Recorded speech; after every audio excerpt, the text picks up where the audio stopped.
Labą dieną, mėly televizijos žiūrovai. Kuomet šalta, labai malonu prisiminti tuos laikus, kada buvo tikrai šilta. Na, o maloniausiai, tai tie, kurie pabuvojo kur nors šiltuose kraštuose, tropikuose, tai prisiminimų tiek ir tiek.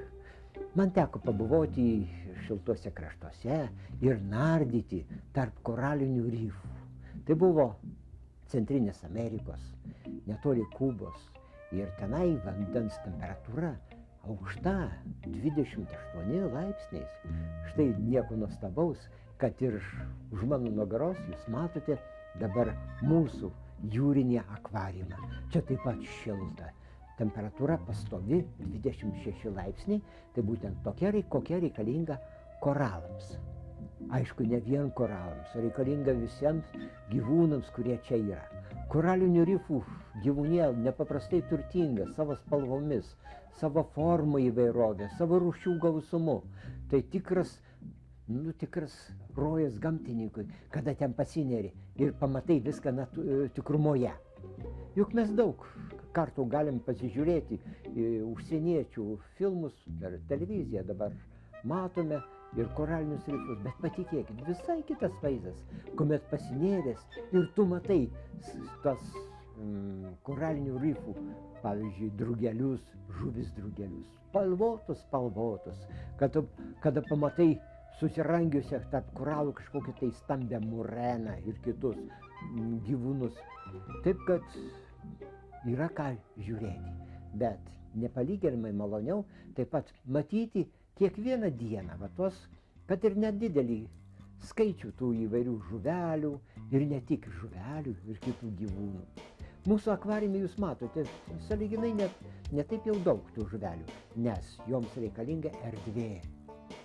Techniškai įrengti jūrinį akvariumą yra šiek tiek sunkiau kaip paprastą akvariumą. Kodėl? Nes čia juk yra jūrų vanduo. Tiesa, jisai sintetiškai padarytas, bet toks pat druskingumas, kaip kad yra ir vandenyne. Mes padarėm maždaug taip, kaip yra Indijos vandenyne, kadangi dauguma žuvų yra kilusios iš Indijos vandenyno. Čianai 35 gramai druskų vienam litre yra. O kad gyvuotų žuvis, reikia, kad tas vanduo būtų krištoliniai skaidrus. Štai kam reikalinga viduj filtrai. Ir filtrai ne vien tik tai, kurie mechaniškai išvalytų vandenį, bet ir biologiniai filtrai. Biologiniai filtrai reikalinga, juk žuvis tai valgo ir kai kas tai iš jų tai lieka. Ir tas kenksmingas medžiagas ardo bakterijos gyvenančios biologiniuose filtruose. Jūros visuomet prisotintos deguonies. Štai kodėl, kai sakant, čia nuolatos pučiamas oras ir dieną ir naktį, intensyviai pučiamas oras, kad deguonies nepristigtų. Ir tada mes galime žiūrėti ir grožėtis šito povandeniniu pasauliu. Žuvys tai savaime aišku, jos spalvingos, jos gražios, įdomios. Taip ir yra. Koraliniuose rifuose daugelis spalvingų žuvų. Kodėl? Už tai, kad patys koraliniai rifai nepaprastai spalvingi yra. Ir rožiniai, ir žalsvi, ir melsvi, ir violetiniai. Kokių tik tai spalvų yra, spalvių ten nepamatai. Ir ta gyvūnijos įvairovė ten tiesiog nekrenta į akis. Netgi spalvingiausios žuvys. Jos kažkaip ištirpsta toj koralų įvairovėje. Bet ne vien koralai, juk čia daugiau įvairiausių polipų ir aktinijos, kokios jūrų žvaigždės, ir raudonos, ir mėlynos, ir kokių man teko ten matyti. Ir, aišku, savaime ir mūsų akvariume jos taip pat gyveno. Ir gyveno, kas įdomiausia, ir dugno fauna. Jeigu mes paimsime, kad ir iš mūsų akvariumo mėginį su, kad ir paprasčiausia smėlio, jeigu pasemsime, ir pažiūrėsim po mikroskopu, tai pamatysim foraminiferus ir vėžiukus, įvairiausius smulkiausius jūrinius. Čia verda gyvenimas. Ir tad nieko nuostabaus, kad yra viena mūsų žuvelė, tai mikro šuniukas, taip jis vadinasi labai keistai, blenijus žuvytė, kuri pastoviai gaudo nuo dumblo, kažką tai gaudo. Kiek mes maitintum, jį nieko nesimaitina, bet soti ir kaip matom gyvena. Mūsų akvariume gyvena arkliukas. Arkliukai išlaikyti, fantastiškai sunku akvariume. Kodėl? Nes jisai jokio nenatūralaus maisto neima. Jam reikalingi tik tai gyvi vėžiukai, gyvi, kuriuos jisai galėtų apžioti, ne per didelis, kad ir smulkesni, bet jis jam turi toks maistas būti. Taip kad, matot, jūriniam akvariume gyvenimas gali būti labai įvairus. Štai šešiaspinduliniai koralai.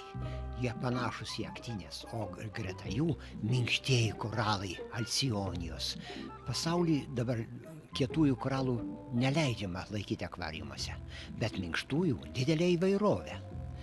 O štai giminaičiai koralų, tai būtent aktinijos, aktinija raudonoji, kažkodėl jį arklinė pavadinta, tiesiog įdomu. Iš Viduržemio jūros atkeliavusi. Štai giminaitė, kokia graži violetinė, mažytė. O štai susitraukus visai į kumštuką, tai parazitinė aktinė, kuri gyvena simbiozė su vėžiais atsiskyrėliais. Aktinijos plėšrūnės. Ir aš jam maitindavau mėsytę. Geriausia, aišku, žuvies mėsytę. Mažyčiais gabaliukais. Aktinijos gali būti labai gražios, bet jos dilgina, oi kaip dilginti gali. Kartais labai skaudžiai dilgina, bet už tai gražios. Ne veltui jos kitom kalbom vadinasi jūrų gėlės. Rusai jas vadina marskoj anemon ir vokiečiai anemon lilija vadina. Taip kad tikrai gali būti labai spalvingos, raudonos, violetinės. Už tai žalioji arklinė aktinija, kuri labai primena dumblius, pasislėpus kažkur tai uolos plyšyje. Koralai gali būti labai spalvingi taip pat. Žiūrėkit, va štai žalsvas koralas, aštuoniaspindulinis koralas. O žalsvas todėl, kad jo kiekvienoje ląstelėje, čiuopiklių ląstelėje gyvena mikroskopiniai dumbliai. Ir dumbliai aprūpina koralą organinėmis medžiagomis, o pats polipas aprūpina mineralinėmis medžiagomis. Taip kad simbiozė tarp dumblių ir šitų koralų yra labai glaudi. Šie koralai mano akvariume žuvo vasarą, kuomet akvariume pakilo temperatūra iki 35 laipsnių. Dumbliai žuvo, o koralai išblyško ir tada žuvo. O štai žiūrėkit, čia ne aktinija, čia ežiukas. Ir kiekvienas jos spygliukas gali jūs įdurti, bet ne šitas ežys. Čia šiltųjų kraštų ežys su minkštais spygliukais. Ir tokie minkštutį spygliukai jie visiškai nedurs. O greta jų, žiūrėkit, plasnoja ambulakrinės kojelės. Tomis ambulakrinėmis kojelėmis jūros ežys renka nuo dugno įvairiausias atliekas ir deda į 5 spindulinę burnytę. Viršuje jinai pasislėpusi. Įdomus jūrinis ežiukas. Ežiai mano akvariume atliko sanitarių funkcijas. Bet dar geresni sanitarai, tai vėžiai atsiskyrėliai. Pažiūrėkit, kiekvienas vis kitokioje kriauklėje. Mažas vėžiukas mažoje kriauklėje išauga, stambesnis tampa. Tenka duoti didesnę kriauklę, tada jisai persikrausta į stambesnę kriauklę. Jisai labai gerą uoslę turi. Vos tik tai nukrenta mėsos gabaliukas, va štai kaip šiuo metu, kur matote. Tuojaus vėžiai susirenka iš viso akvariumo ir surenka atliekas. Vadinasi, akvariumą jie tiesiog valytei išvalo. Jūrose man teko matyti ant kriauklės patupdytas aktinės, va tą patį aktinį, kur aš anksčiau rodžiau, arba pintis, kurios globoja ir saugoja vėžiukas. Vėžiukas pakeičia kriauklę, jisai perneša ir aktinė ant naujosios kriauklės. Taip kad simbiozė tarp aktinijos ir vėžiukų yra tiesiog nuostabi. Jūrai daug tokių atvejų mes rasim, kur vieni gyvūnai padeda kitiems. Bet jūs pažiūrėkite, akvariume pas mus labai daug įvairių dumblių. Štai žalieji dumbliai.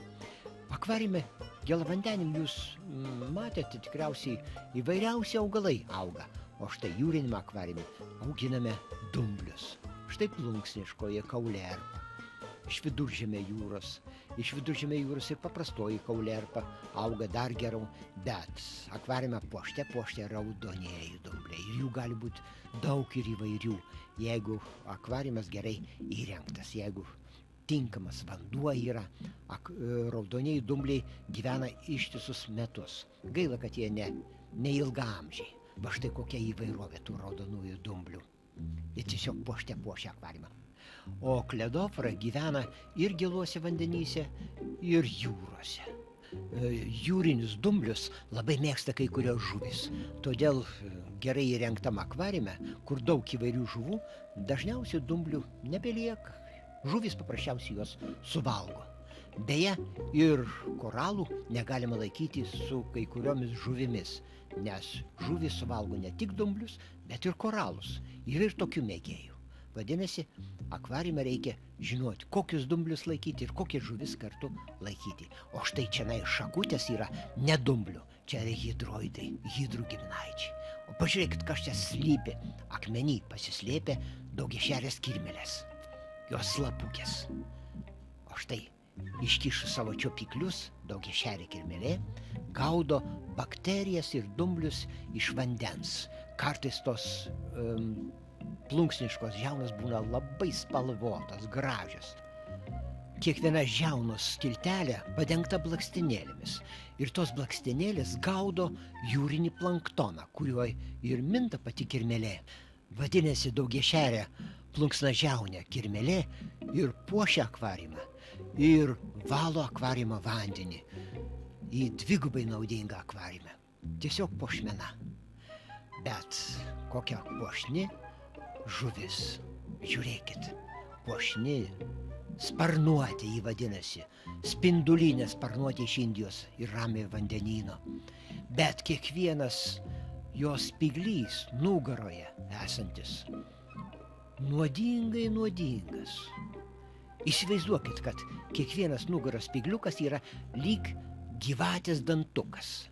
Man vieną kartą dantukas toks įsmigo į pirštą. Įsivaizduokit, 2 dienas man 2 pirštai buvo paralyžuoti. At štai kokia gražuolė. Bet plėšri, oi plėšri, įminta žuvimis. Štai kita rūšis. Kita, jį vadinasi skraidančioji sparnuotė. Jos sparneliai platesni už tą spindulinę sparnuotę.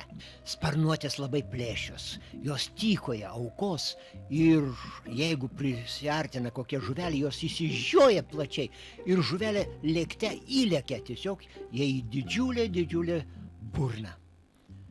Plėšrūnė, bet kokia graži, tiesiog puošia akvariumą, ane? Sparnuotės galima laikyti tik su didelėmis žuvimis. Juk jinai labai plėšri. Ne veltui, juk tai ešeržuvė, jūrinė ešeržuvė. Ten, kur gyvena sparnuotės, nesiūlyčiau kišti rankos į vandenį. Sparnuotės gali kartais puldamos, manydamos, kad maistą gaus ir įdurti į pirštą, o tada pasekmės yra liūdnesnės. Mieli televizijos žiūrovai, matėme jūrų dugno gyventojus, rifų gyventojus. Ir labai malonu žiemą, kuomet šalta, žvilgtelti į tą šiltųjų kraštų povandeninį gyvenimą. Likit sveiki, iki kito karto.